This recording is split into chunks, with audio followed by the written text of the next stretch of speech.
That's strange. Can't let it unlock.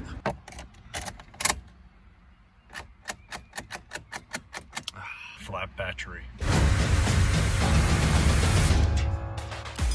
Okay, so say you're going to work and you've just jumped in your car and your battery's flat. If you already know how to do this, if you know how to change a battery, just move on. That's okay. I'm doing this video, although it may be simple for you, it may not be as simple for others. So I'm doing this video to show people how to change a battery like the 4 others that I have had to do this week. Battery's dying, weather changing, this tends to happen. All right, so say you've sourced the correct battery for your vehicle, and this one here is a NS60 ALMF. Next, you want to make sure everything is turned off in the vehicle, any keys or anything like that in the vehicle, because I have in the past had vehicles where you change the battery and that actually the central locking triggers and it locks the car. Once that's done, you want to assess where the battery is, which is here. This is the clamp that actually holds the battery in. Normally has 2 rods that hook down underneath onto the tray. That's your positive terminal, that is your negative terminal. Don't ever touch the positive terminal to ground because you're going to have sparks flying and probably get a nasty shock. Let's get into disconnecting the battery. First off, you want to disconnect the negative terminal. The reason for disconnecting the negative terminal, it breaks the circuit, so therefore you can't short this out. The second reason is if you connect the negative terminal first and then put the positive terminal on, you're going to end up with sparks and it can potentially short something out. Not saying it will, it potentially can. So in this particular case, it is a 10 mil bolt. Here on this Toyota Yaris, I use ratchety spanners. And you just disconnect the battery and sit it aside. You can put that wherever you so choose. Next, you get onto the positive terminal. Still, just it's good practice not to let this bridge across. Don't bridge anything across. Try not to touch any metal components other than the positive terminal when you're disconnecting positive terminal. You can try and separate these with a screwdriver or something along those lines, but most of the time you can just wiggle them and get them off that way. See? And get that covered up and sit it to the side. It's not going to do anything, not going to damage anything. Again, make sure the car's not on accessories, the key's not in the car. In this case, don't drop your spanner and bridge these terminals across. This battery's dead as anything, but still it can create a spark and even shock you. Next, you want to do the clamp. Every vehicle is different when it comes to clamps. So this one here has just the 2 rods that come up which clip into the tray. You undo that and then we can pull the battery out. 10 mil socket. Remember where the hook actually clips in down there, because plenty of times you will undo it and you'll be like, where does that hook in? It's when ratchety spanners really come into their own. I think at the back of this one, if I recall correctly with the Toyota Yarises, they actually have it's like a backing plate with a little thread.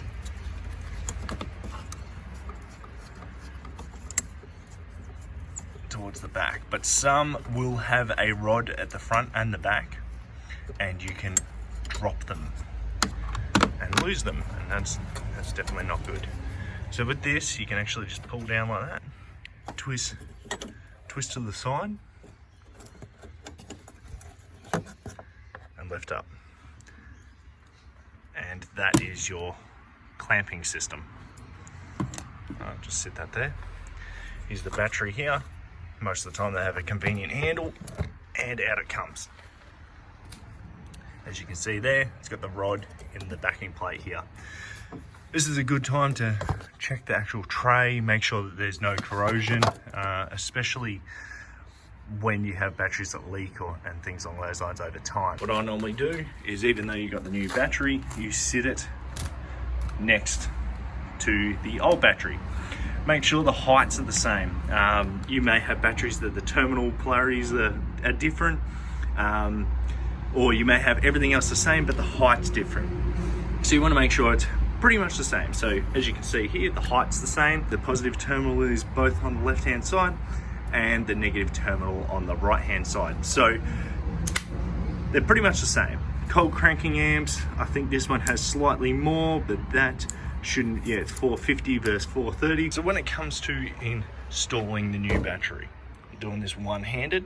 Some cars you definitely won't be able to do this with. You just sit it into the tray, make sure it's sitting in there firmly. Also, remember the orientation in which your terminals were previously. So as you can tell, the positive is still on the positive side and the negative is on the negative side. You don't want to be mixing this up. You don't have to do this part, it is completely up to you, but this is a battery terminal brush, battery terminal cleaner. So you can unscrew the end of this, and that's the brush for cleaning the terminals.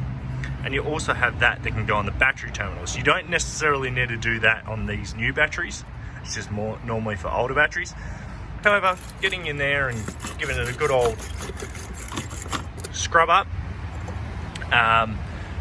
just to increase the contacts. Like especially you can see it's got not corrosion, but just a little bit of crud on there. You just clean it up, you have a good contact point for your battery. All right, reinstalling the clamp. I've hooked it in down the bottom where it goes. Then with this one, you sit it on top of the battery and push down like so. And hold that in position. I'll put that 10mm nut in the back, and then I'll tighten it down and clamp the battery into position. That's just finger tight now. But what you want to do is you want to make sure the battery is situated correctly in the tray and that both the terminals can reach and go over.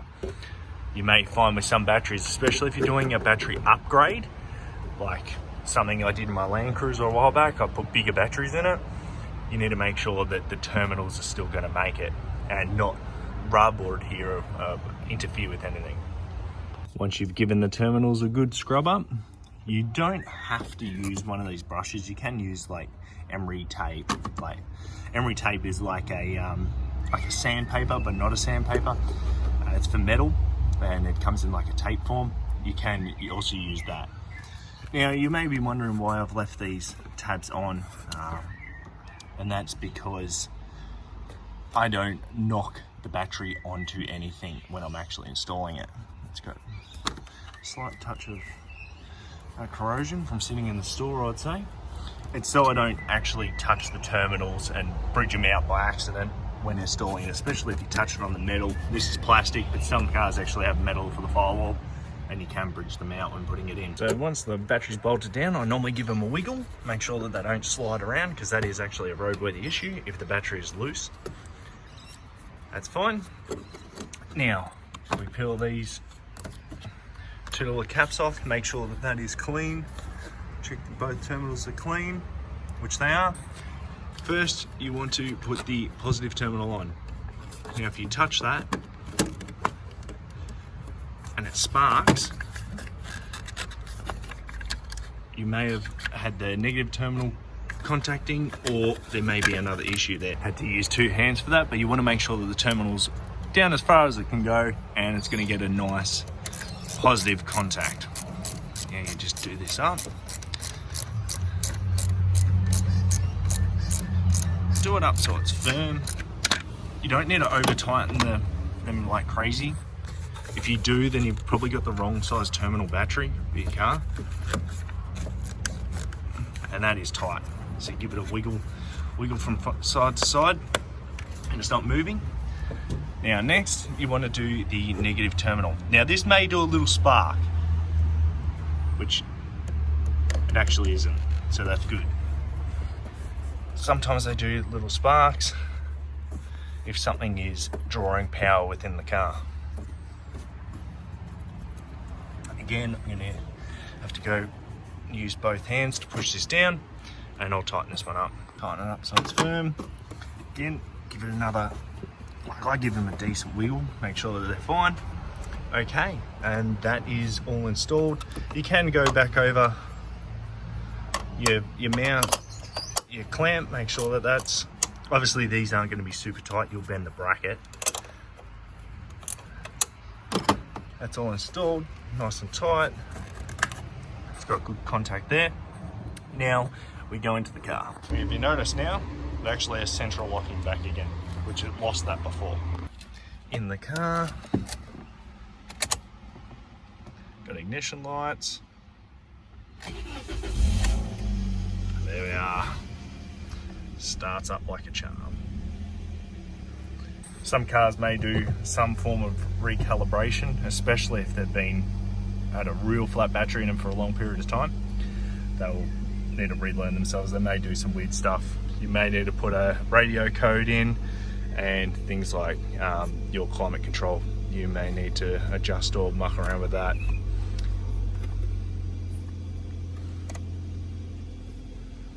Which is all good there.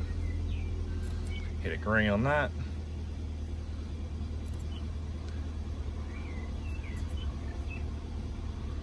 Go through all the licensing agreements. So you're gonna have to go through and do the whole setup on this. Let's have Karen. Fuel economy, okay. Make sure that there's no warning lights on the dash. That is just saying the door's open. That's saying that the handbrake, and that's saying that I have no seatbelt on, so everything's fine. Good rule of thumb that I always did in the mechanical workshop when I was doing that. Always wind down a window, especially if you've got a key in the car and it's running. Wind down a window if you can. Save you a world of hurt. Now, back out under the bonnet, the next and last step you sort of want to do is get one of these, all right? You want to get a multimeter. You want to hit it to direct current,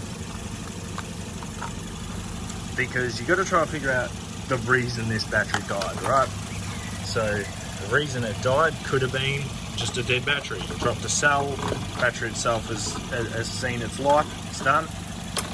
Another reason is it could have done an alternator or something along those lines. So set this up here. I'm doing this all one-handed, so this is actually quite difficult. This is charging at 14.1 volts. No load, right? If I put the high beam on, that should actually 14.2 volts, what it should be charging at. Normally drops down to about 13.9, but this being slightly higher isn't uncommon for it because it's being flat. It's got to put all the power back into the computers, all that sort of stuff. So the next test I normally do is I'll put on high beams, put some load on the battery, and then check it again. And you can also do a test directly off the back of the alternator, which we're not going into that, but you pretty much touch the power and get a negative straight off the back of the alternator, but that's for testing for alternators. Anyway, hope you enjoyed this video, guys. If it has helped you out, give it a thumbs up. Another thing you can do, completely up to you, some people love it, some people hate it, the battery terminal protector. I'm going to spray a bit of this on this because, as you can tell, this car doesn't see much love, and the bonnet doesn't get popped on it so much, so it'll just help prevent corrosion and stuff like that on the terminal.